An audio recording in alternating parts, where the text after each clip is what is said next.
With only 7 episodes left, I think Ozark's one of the best shows I've ever seen. What's going on, guys? I'm Chris, and welcome back to another video. Today I'm going to be giving you my spoiler review of Ozark Season 4 Part 1. They broke up Season 4 into 2 parts. Am I upset about it? A little bit, but they're going the Breaking Bad route, so I can't complain too much. But before I get into these spoiler-heavy thoughts on this season, make sure to hit that like button, comment your thoughts on the season down below, and make sure to subscribe and hit that notification bell so you don't miss out on any future videos. So I'm just going to cut to the chase. Spoilers for every episode of Ozark Season 4 Part 1. If you have not seen it, make sure to go watch it, then come back, leave a like so you don't miss out. And if you don't care about spoilers, welcome to the party, I guess. But this season opens in a very interesting way. As we see the Bird family in their van, it seems like they're gonna escape scot-free, and we don't really know when this is taking place. And then their car flips after a car ends up coming at them head on. So their car is in a bad accident, and then it cuts to the past. So we don't know for the entirety of this season where this car accident leaves off. I'm assuming this could be the very last episode. There could be fatalities involved with this car accident. We really don't know, and I find it highly interesting that that's how you open the season. It's a lot like in those mob movies when you see someone get shot at the beginning and then the rest of it's a flashback. That's a lot of the vibes that I'm getting from this so far, as we don't know who could have died. Everyone could have died in that car accident. It was pretty brutal. But the main plot of the season has a few different groups. Of course, we've got the Birds trying to get right with the cartel, and honestly, throughout the season, Omar Navarro actually proposes an idea where, if I can be off scot-free with the US government and just go live my own life, the Birds will be free as well. And of course, that's a pretty tricky situation. You've got the FBI agent Maya out there, who really is like a moral compass for this show. She's always trying to do the right thing. Maya understands that Marty is still trying to do the best thing possible for the situation he's in. And throughout the season, we kind of see her make some interesting choices, which I'll get into in a second. But I also like how we've got the Kansas City mob threat still looming over this season. And then, of course, Darlene Snell and Wyatt are a couple in the season, which always makes me feel uncomfortable when I see it. It's just very strange, their dynamic. But Ruth Langmore is actually partnering with them now. It took her a while to kind of come around to it. And Ruth is basically trying to set up a money laundering scheme. She buys the Lazy O, a local motel/hotel. She's really trying to become another money launderer, a lot like Marty, because she learned a lot from Marty, but she's trying to continue without him. So there's a lot looming in this season. There's a lot of different threats. A private investigator comes in who's trying to find out about Helen Pierce. The tension in this season is nonstop from start to finish, and I always felt like the stakes were extremely high. Anyone could die at any given moment. Now, a lot of major deaths happen in this season, and I'm not going to be able to talk about every single plot point just because that would be the longest video ever. But I will say, in that first episode, we get introduced to Javi, who is actually Omar Navarro's nephew, and he is a little unhinged, to say the least. There's a moment where he goes to Helen Pierce's house, and he's living there, and of course, Helen's missing, so everyone's looking for her, including the sheriff. And of course, we know the sheriff has cahoots with Darlene, so he goes to Helen Pierce's house. Javi is there. Of course, the first death of the season is the sheriff, as Javi takes him out with ease. And then at the end of the episode, Javi takes this body over to the Birds' house, and the Birds end up having to dispose of this. All the while, Jonah was out doing whatever on his bike, and he comes up and sees this. So that's how the first episode ends. I thought this was very unique, as this kind of gives Jonah a one-up on his family. He's very much on bad terms with especially his mom, Wendy, who is essentially Walter White in my eyes. I think Wendy is a character who's become so evil now that I don't know how she can be redeemed. I think Wendy's going to die by the end of the show. Now, she could die in that car accident. That could be a reveal in the finale, or she could just die any other time. Ruth might kill her based on where we are at the end of the season. It's really hard to say. I don't really know how Wendy can make it out of the show alive in a satisfying way. I feel like most audiences, including myself, want her dead at this point. The way the writing is set up in the show, there's multiple scenes where she does unforgivable things. Sentencing her brother to death is essentially a death kiss already. So I don't know how she's going to be able to get out of it, especially during this season. She starts to lie about her brother, calling him an opioid addict, and starting this whole campaign to try and create these rehab centers just to raise money for her foundation. And it's really scummy of her to do, and I don't know how anyone could really like her. I think she's one of the best written characters in the show, but to actually like her or even sympathize with her is insane in my opinion. I also love how great Jason Bateman is in this season. There are multiple moments where you can see in Marty's character that he is really trying to keep his composure. He reaches a breaking point somewhat in a few instances. There's a moment in the season where Jonah is actually starting to be the money launderer for Ruth and the Snell operation, and this doesn't really sit well with Wendy, as she doesn't want her son to be in this life of crime, even though she hasn't been the best influence herself, so she's very hypocritical in a sense. But there's a moment in the season where she goes full on crazy and actually goes to the Lazy O motel where Jonah is staying and sabotages his money laundering setup to literally get a red flag on it to try and get him arrested. She's looking into options for him to serve time, and this doesn't sit well with Marty. Marty's like, what the hell, Wendy? What are you thinking? This is our son. You want to put him in jail? And I'm on Marty's side here. I think most people are as well. Like, yes, your son shouldn't be doing these illegal activities, but have you been the best influence yourself, Wendy? You're a murderer. You literally killed your own brother. I don't think that's going to sit too well with your son. So I think you can take a back seat here, Wendy. But I digress. I love the tension between Marty and Wendy in this season.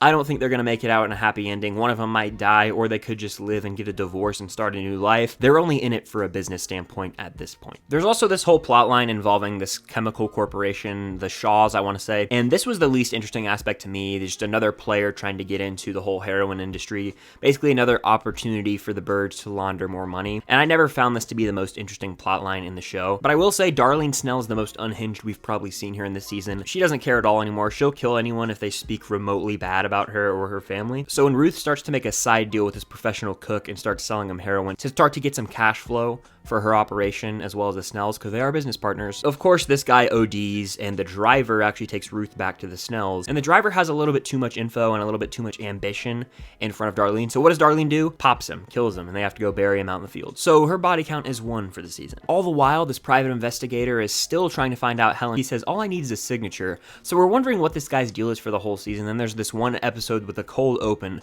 where we find out he was an FBI agent with a cocaine problem, as we see him snorting coke in an evidence lockup. But I will say the most menacing part of the season is anytime Omar Navarro is on screen, simply because at the end of season 3, when Helen Pierce gets her brains blown out, I always found it really interesting how, you know, he's not the most upfront, like, I'm gonna kill you right now villain. He's very subdued, like a lot of powerful people, and I find it much more menacing when he doesn't speak as much, or he's not yelling. He's very much like Gus from Breaking Bad, and it's clear you can see the parallels from Ozark to Breaking Bad. They're both great crime shows in their own right. The nephew Javi also has a lot more of a crucial role here, and he's crazy. He's also unhinged. We'll get to some things that he does in a second. He's a little flirtatious with Charlotte, the daughter, which I think is a little weird and off-putting, but there are moments where Javi almost kills Marty. He doesn't have as much patience, and we see that especially at the end of the season with the biggest deaths I will get to here in a second. But as I mentioned earlier, Darlene's unhinged, and there's a moment where the Kansas City mob boss, Frank Sr., actually pulls up to her house and starts yelling at her like, you can't be doing this, you know, you can't be making these deals, because they double back and resold some heroin.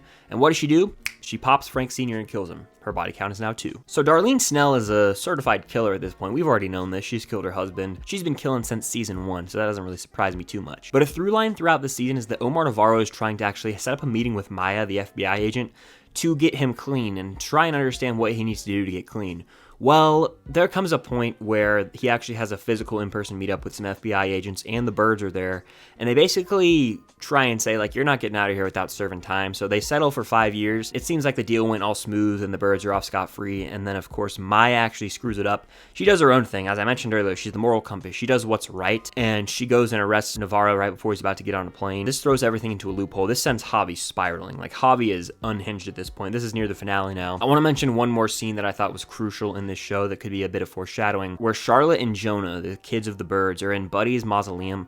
They're picking up some cash, right? And they're talking about what they would do if their parents weren't alive and how they would stick together no matter what. And I thought this was a really powerful scene. I think it could be telling of where the show's headed. Who knows if the bird parents are going to make it out. It would probably be just if they died, just because of all the things they've done. Of course, I want Marty to live because I love him, but I don't know if he even deserves it. I think he deserves life more than Wendy at this point, and that could be the case. He shows more compassion, and he's more able to sympathize with other people's situations as opposed to Wendy, who doesn't care at all. There's literally one point in the season where she barely even calls 911 after giving Darlene a heart attack. So she's evil, to say the least. I think the kids are the safest characters in the show. Jonah and Charlotte have always been innocent for the most part. They got loopholed into this whole entire operation, and they shouldn't have to suffer their whole lives because of the actions of their parents, so I think they will survive. It's just a matter of if the parents survive, and right now I'm willing to say at least one, probably Wendy, will die. But just when you thought the season couldn't get any crazier, once Omar gets arrested, Javi is unhinged. And it's worth noting that at the very beginning of the season, the birds have a meeting with Darlene and tell her, if you don't stop your production, like, the cartel's coming for you. So basically, they let us know at the beginning of the season, hey, Darlene, if you don't stop what you're doing, you're not going to make it out of this season. They really made it clear in that first episode, and it comes back to bite her in the ass, as after she gets happily married to Wyatt, which I think getting wed is a death sentence. If you've seen Game of Thrones, you know what I'm talking about. But Darlene and Wyatt are happily married, and they come back to their house and sit on their couch, and who's waiting for them? None other than Javi. And what does Javi do? Shoots Darlene through the chest and then shoots Wyatt in the head, killing two of our main characters. This was an absolutely shocking moment, one of the most shocking, jaw-dropping moments in the entire show. And then, of course, Ruth pulls up to the house, and she is furious. She takes the baby Zeke from the house and drives at like 150 miles an hour over to the birds, screaming with a shotgun.